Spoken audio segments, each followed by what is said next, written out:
All right, we promised you hands-on keyboard, and here it comes. Our next session is titled Live Hack, Anatomy of a Cloud Attack.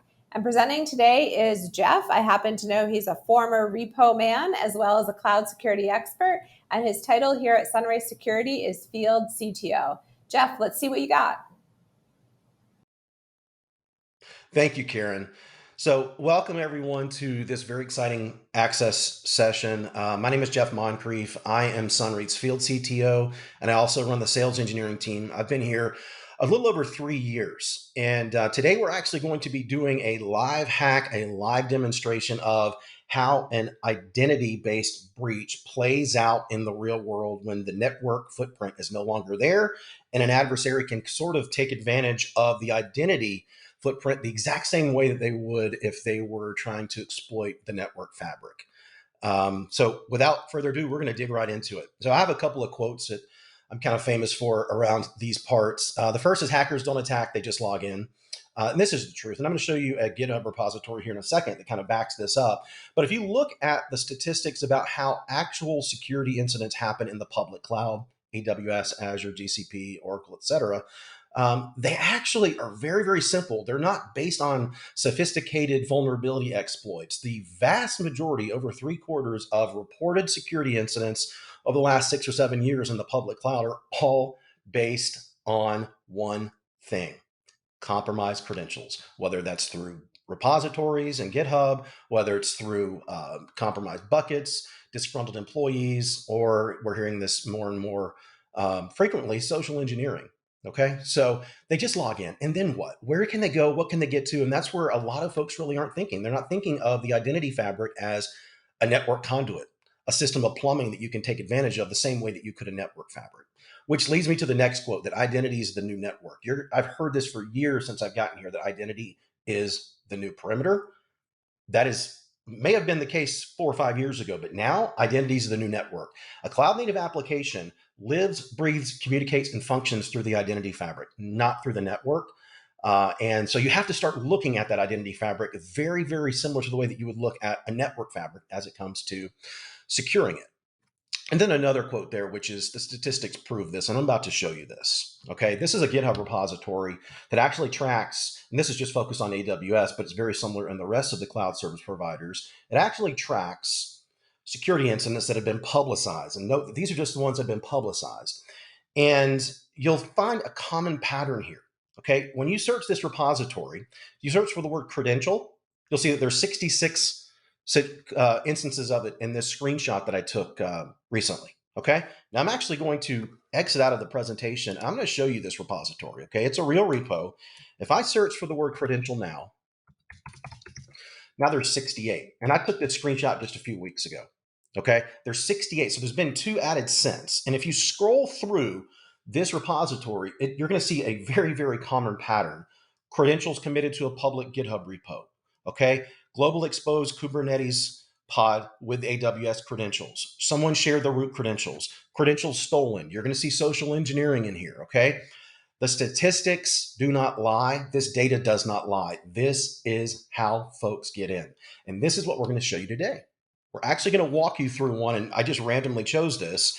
We're going to walk you through what it looks like with credentials that have been exposed in GitHub. All right.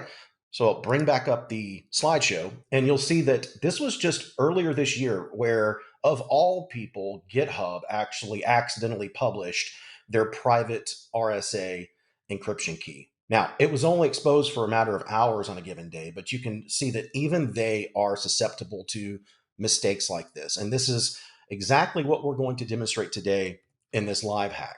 Okay, so we're going to go through a couple of things. All right, before my life at Sonrai, I was at Cisco, and folks used to aggravate me. My nickname was Kill Chain Moncrief, because all I did was talk about the kill chain, because I always looked at the lens of your network security strategy through the lens of an attacker, not through, have you done all these check boxes, right?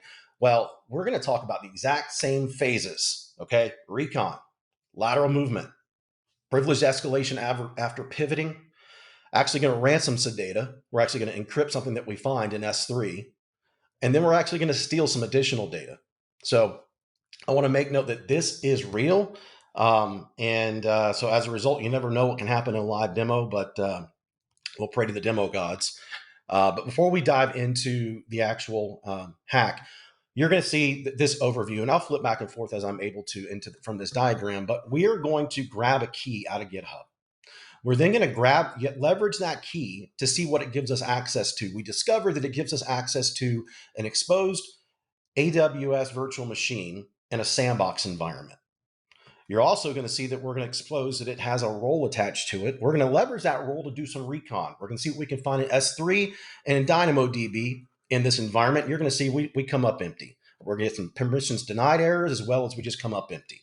Okay. Next thing that we want to do is recon to pivot and laterally move and possibly privilege escalate, which is where we discover that there's a role from production that trusts this sandbox environment. We're then going to exploit that configuration, assume that role, jump into prod, and then as this new persona, we're going to continue our hack. We're going to do more enumeration of S3 and of DynamoDB. We're going to find a file. We're going to encrypt it so that we can ransom it. So later on down the road, we're going to find some data in S3 that we want to steal. We're going to find some data in DynamoDB that we want to steal. And then as a last step, we will back channel and exfiltrate several different files to my local machine to actually just play out the entire kill chain all the way to data exfiltration. And then we'll talk a little bit about how you can prevent this in the end. So let's jump into it, okay? You'll see here that we've got a couple different things open on my screen here, okay? We've got a primary command line interface terminal. We've got a secondary for command and control and for data exfiltration, okay? And then we've got something else that's really, really exciting, and that is an actual script that I've written that's going to actually help us play through this threat, okay? But first things first, as the story goes, all right, we are playing around in GitHub. We're looking for compromised credentials. And again, this just happens over and over and over again. This is not far-fetched. It's frightening, but it's super, super frequent. This is my personal GitHub repo. If you're familiar with HackerMan in the shadows of hacking and kind of the cult that is hacking culture, this is HackerMan. He hacks himself into the future. Side story, but that's who this is. And we're poking around in this repo as an adversary. And we see there's a couple of different repositories, but one is called Sonrai. Okay. The moment I go into this repo, as I'm just looking around out of curiosity, I see a PIM file. I know that a PIM file is an RSA encryption key. All right. So what do? I take a look at it and I'm going to determine whether or not this looks like something juicy. It does. Okay. This is a real key. I'm going to warn you, it's not the one I use when I actually access the workload. So it's a dead end if you try and copy it. All right. But I know, okay, this is exactly what that story about GitHub exposing their key looks like. Someone could come across the private key. Okay. But a key is useless if you don't know what to combine it with, that endpoint. I also see that there's a miscellaneous app info file here. Okay. I open it up and sure enough, it says that it's a Linux AWS AMI. It's got an IP address. This is not the real IP address. And it has a function that's misspelled. Go figure. That's how you know I did this. Retrieve deb web input and write to S3 in prod via a Lambda. So I know that this key is connected with an AWS workload, has something to do with S3 and doing something with a Lambda in prod. Okay. So what am I going to do? I'm going to download that key and I'm going to execute it. All right. So this is where we'll now start our attack. This is my local command line. Okay. It's real. And we're going to SSH using that key into that workload. It's that easy. We're in. Okay. If I wanted to, you can see it's Amazon Linux. If I wanted to print working directory, I could. You can see that I'm in home, EC2 user. Now, I'm not going to waste time. We're going straight to this script that I wrote. This is real. Okay. This is going to execute commands on our behalf. Think of it as a little attack example utility that I wrote in Python. All right. I'm going to select all of its contents. And right here from this machine that I've now jumped into, I'm going to VI attack.py. And we're going to paste all of this code in. You can see the skull there. And we're going to save this file, and we're going to exit out. And now we are going to execute this, and it is going to run us through an attack leveraging this real AWS environment. Okay. You can see the banner that I created here just for fun because I could. I do want to stress, though, warning for demonstration purposes only. This is meant for demonstration purposes, even though we're essentially leveraging the IAM fabric here to exploit the kill chain. Okay. Do you want to proceed with the attack? Yes, we do. So this is the first phase of the attack. This is reconnaissance. This will verify the current assigned identity, and we're going to issue the command AWS STS get caller identity. So we're logged in. It has now shown us that we are who? We are Tableau tester. Okay, if we go back to the diagram, you'll see that this is where we are in the phase. We grabbed from our local machine and GitHub that credential. We're on the sandbox VM. We've now asked that sandbox VM, who are we? Okay, many people are not thinking about roles attached to VMs, but without roles and permissions, a VM in the public cloud is useless from a platform standpoint. Right? Think of it as an invisible umbilical cord. Now that I am this role, what am I going to do? Okay, I want to try and list S3. Let's see if there's something easy in this sandbox environment that I can grab. Okay, there's two buckets: my health sandbox, my health app dash sandbox, and Sally's secret stuff. Let's see what's in them. Do you want to list the contents of the first one? Sure, why not? Error occurred, access denied. So I don't have permissions, but let's just try the next one. Same thing. I don't have permissions. All right. So, okay. Well, I also love grabbing things out of DynamoDB just because it's easy. It's a clear text table that you can usually just print data out of. I have access, but there's nothing there. Okay. So that's fine. Let's see what other IAM roles are in this account that I could potentially try and assume. This is going to issue the command AWS IAM list roles with the proper syntax to give it the output that I want it here. And here you'll see these are all the roles that I can assume. Query scanner role, deploy infrastructure, the list goes on. Okay.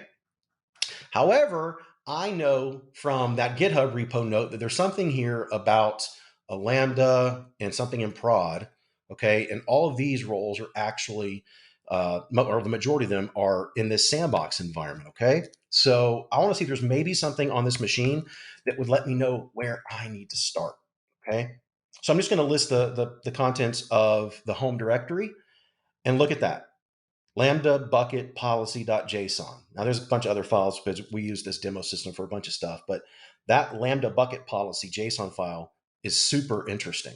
So I want to list the contents of it. Okay. So S3 get object, example bucket, and look at that. There's a role ARN to another account called medical results reader. Okay. So what I'm going to do now is I'm going to assume that. All right. I'm going to generate the credential. I'm going to set the environment variables. And then I'm going to ask the system, who am I? Look at that. Medical results reader. Jeff is MMR. That's just what I called it. But you have to understand how to generate the credential, set the environment variables for the secret access key, the session token, and the AWS access key all right here. When you do that, you are now this identity right here. Okay.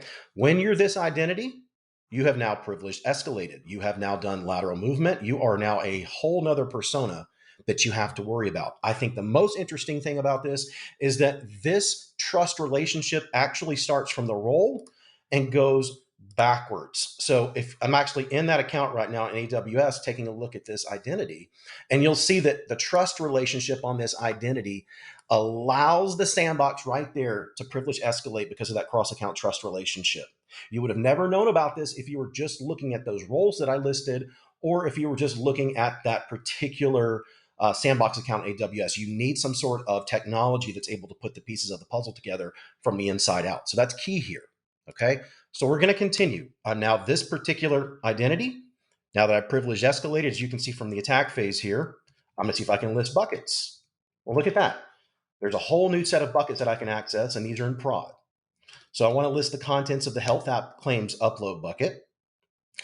And there's all kinds of goodies: card type 2, credit card data, a dental claim, CC billing.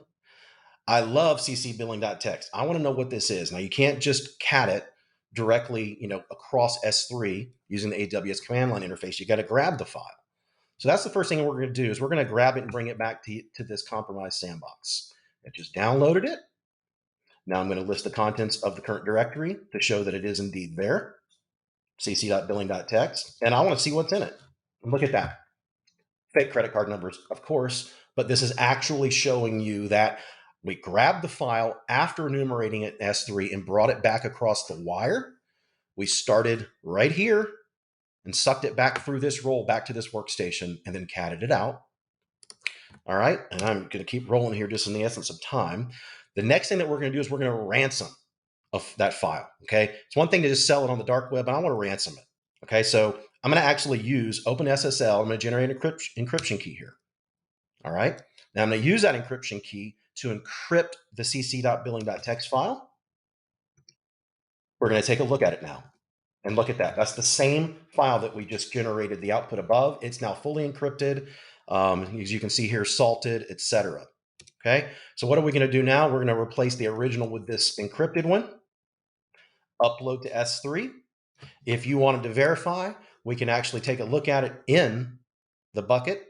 Earlier, it was clear text. Now, let me log back in real quick. And we'll take a look at it. That's what I get for having that tab open earlier. All right, so we're logged back into prod, taking a look at S3. We go into health app claims upload. You see that file, and it should be encrypted now if I go to open it. And sure enough, if it was in clear text, it would have opened it up in another browser. If I actually open that text file, there it is. So we have officially ransomed that file now, and we can do whatever we want at that point in time. Now, the next thing, just because we can, we're going to download that file that we enumerated that says dentalclaim.jpg. Why not? Let's just see what it is. All right, we got it. Do I want to list the contents of the directory? I do. There's the dentalclaim.jpg file. And now we're going to manually transfer some files using this second terminal that I've had open this whole time. All right, and what we're going to do is I've got these commands right here. We're going to secure copy. I'm going to move this off to another screen. We're going to secure copy the private key that we generated. We're going to secure copy the clear text billing file. We're going to secure copy the encrypted version.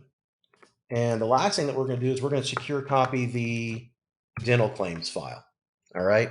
We have now brought these down to our local machine. I'll show you what that looks like in my downloads folder. You'll see dental claim, the encrypted credit card billing file, the attacker key, as well as the clear text one. So we have now officially done data exfiltration. It was that easy. Now we're going to clean up. Do I want to remove? Do I want to remove? Do I want to remove? Do I want to remove? Yes. And then just list the contents again. You'll see that all those files are now gone. So we've cleaned up. They're no longer on that workstation. Whoever finds this, they're in trouble. All right. Because all those contents that were just there that we used to stage on that machine are now gone. Okay. Just because we can, the last thing that we're going to do is see if we can enumerate DynamoDB. Remember, we couldn't do that in the sandbox. Sure enough, leveraging privileged escalation in this new role, we have. There's two DynamoDB tables that we can exploit. The one that we want to take a look at is medical results. Do you want to take a look at it? Sure enough, there you go. You've got names, birth dates, secrets, positive, which probably are test results, blood counts, and contact information. Super easy to copy and paste this out and do whatever you want from an adversary perspective. And then I wrote this routine that replaces the encrypted credit card file with a plain text one just to clean up, so to speak. But the exercise is complete. You may now exit the program. If you are able to exfiltrate any files, now is the time to take a look at your treasures. Okay. So having said that, the one thing I want to show you is I have no idea what this dental claim file is. I take a look at it. Sure enough, it is an actual Canadian dental claim file that I was able to exfiltrate. And let's not also forget that I was able to exfiltrate the contents of the encrypted file as well, which I can always decrypt with my key. So just a really great example there of executing the kill chain. You saw how quick that was, and very, very painless. You have to understand how the identity fabric works, and you have to start thinking of it through the lens of an adversary. Okay. And remember, this is kind of exactly what you just saw.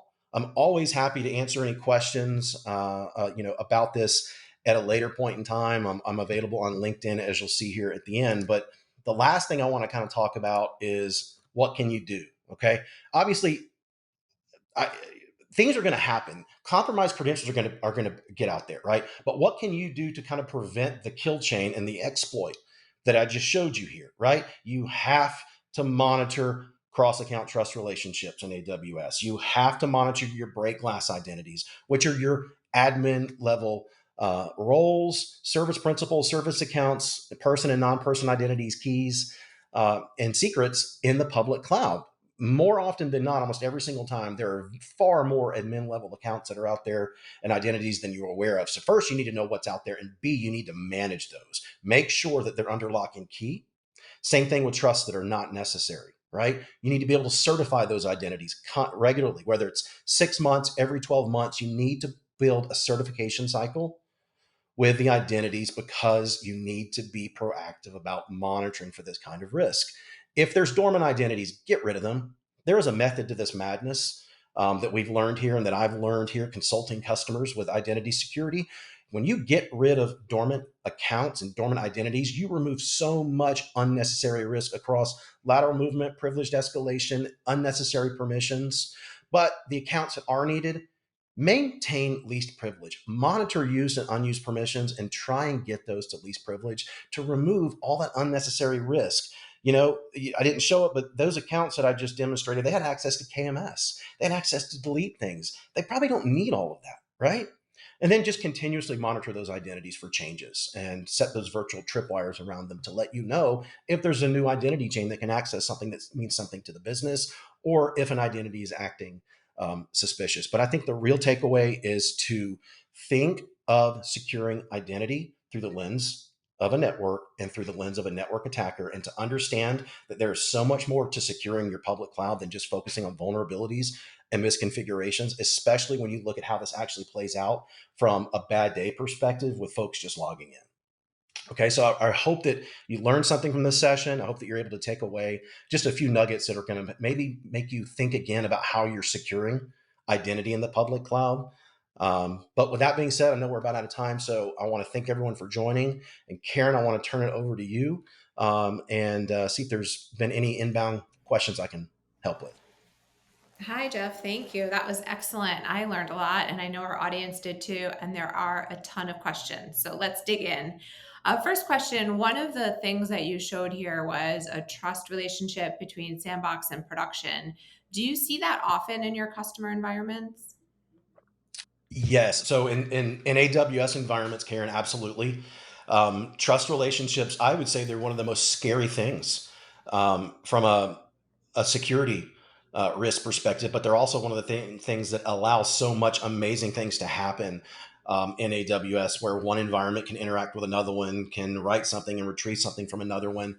And they're very, very hard to understand and see, as I kind of showed you there in the AWS web console, because trust relationships are usually granted from the inside out versus the outside in. So if you're looking at your public cloud, if you're looking at AWS and just taking a look at direct entitlements and whatnot, you're never going to see the majority of that risk, but it's very, very easy for an adversary to take advantage of it. But definitely, Karen, we see a lot of that. That seems tough, difficult to see, but high risk. Another question we have is I have a key management system. Would that help prevent this attack? I think referring to a key being used in the beginning of the Oh, attack. yeah. So if we're talking about how the attack started, which was the GitHub repository, no. You can store a key in key management. It will protect it. But if you look at how this actually plays out, which is not FUD, as you can see the data shows, people are going to accidentally publish keys in GitHub. They're going to accidentally, because it's easy for them, especially like an AWS secret key for an identity. For me, I mean, if and many times I do this hack in that manner, I don't even have to exploit a workload. I just have to log in from my machine right here, my laptop, and I'm already in your cloud with just one command. And those kinds of things, while it would be easy to keep them in KMS, there's so many ways that they get out of KMS because it's easier for developers to do their job. Yeah, I think what you're saying is what we hear all the time is that security comes down to that human element in the end. And whether it's intentional or malicious, something goes wrong and you need to protect yourself against when it does. Yep. Another question here. If someone does get in, could you track their movement and how can you be sure what exactly was accessed once they got in? Absolutely. Absolutely. You would need something that's able to first build out that relational footprint of all of those possible conduits, right?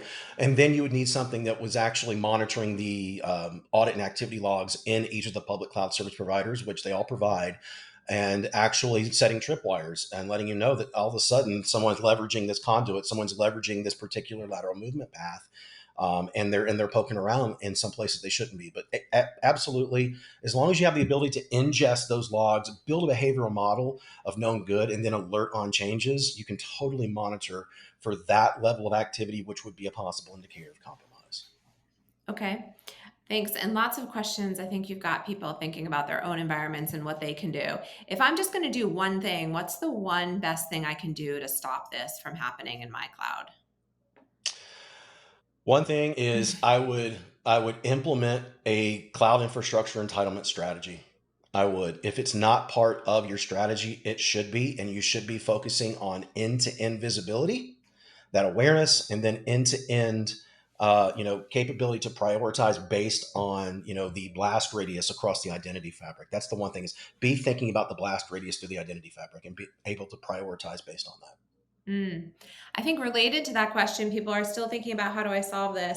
I have a good practice of least privilege. Does that solve this problem?